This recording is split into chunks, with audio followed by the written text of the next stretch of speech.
What's up, guys? Late night cast, Mac here. Because my brain always is still on the Braves, even during off days. And we gained a half game on the Miami Marlins to drop 4 straight out of the break. But trade deadline, obviously, I think the biggest thing is relief help with this latest rash of injuries. Shoulder, Nick Anderson, Colby Allard, AJ Minter. Even though AJ Minter is still throwing, I think it's just a 15-day breather to make sure the pectoral's okay. Jesse Chavez is working back, likely an early August return. But I just keep going back to the late edition of Raisel Iglesias last year. I feel like Alex Anthopoulos loves the two-headed monster punch at the back end of the bullpen. And I don't know that we necessarily have that right now. So that would probably be a thing I would look at, maybe a Josh Hader or something, because after the disastrous series against the Phillies, where they had late leads, at least a lead in the 6th inning, and lost them all, and just some really bad stuff. Error leading to one of the Phillies' comebacks. Just a lot of really bad baseball with a lot of really good players on their team. So I think the Padres should swallow their pride and get what they can, and just try to turn the page. And I think they could benefit if they become sellers. And the Mets the same way, but I don't see the Mets and Braves making a trade. I just don't see it. It rarely happens. Starting rotation, obviously that's pendant upon Max Fried. He's making his third rehab start, tomorrow at Gwinnett.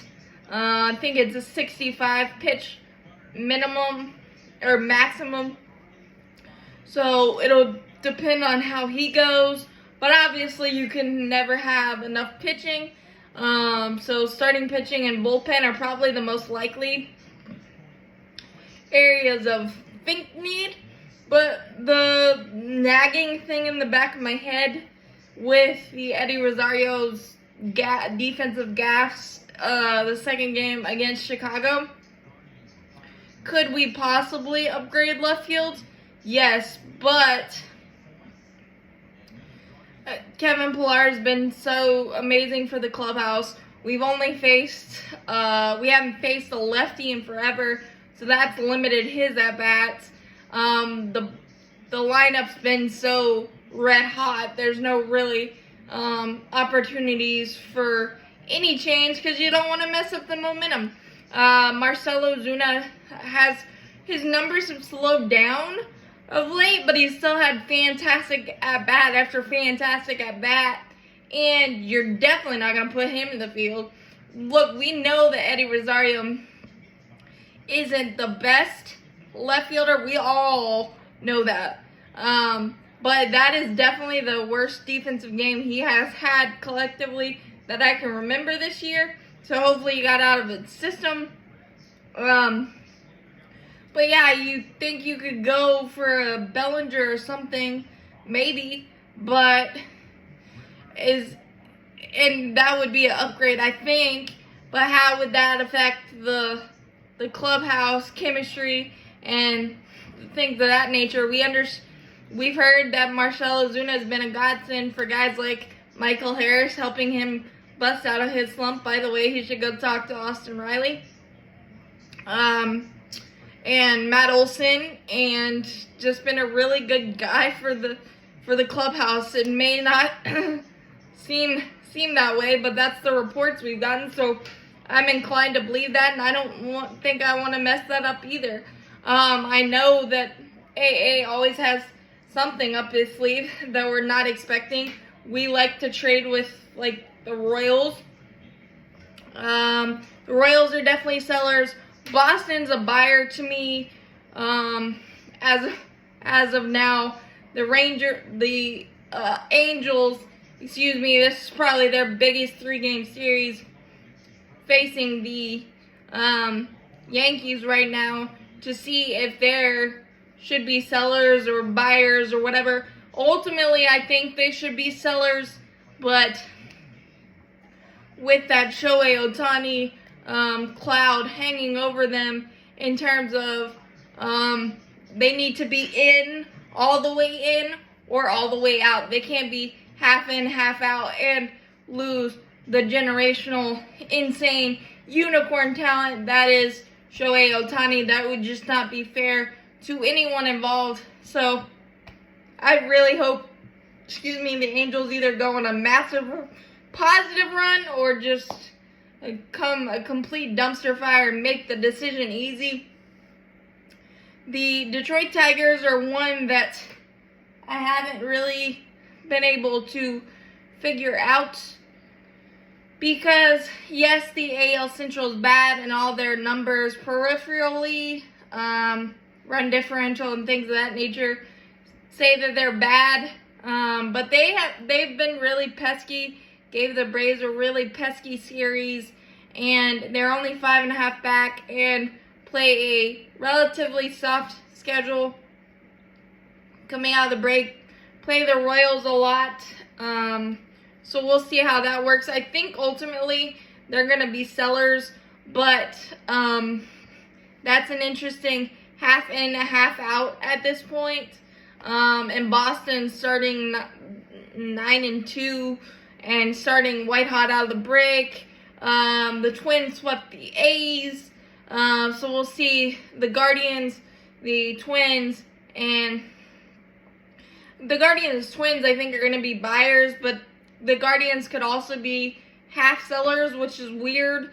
But Shane Bieber also has a forearm issue. So, I think it's definitely a seller's market, especially with all the extra spots. But I think we're getting 3 sellers that we didn't expect, and probably a couple more buyers that we didn't expect. The sellers being the Padres, the Mets, and the Cardinals. And it's going to be very, very interesting. Maybe AA always has something interesting up his sleeve. So we will see. Maybe a guy from the Rockies or something no one is expecting, which is probably more likely. But that left field spot is super, super interesting.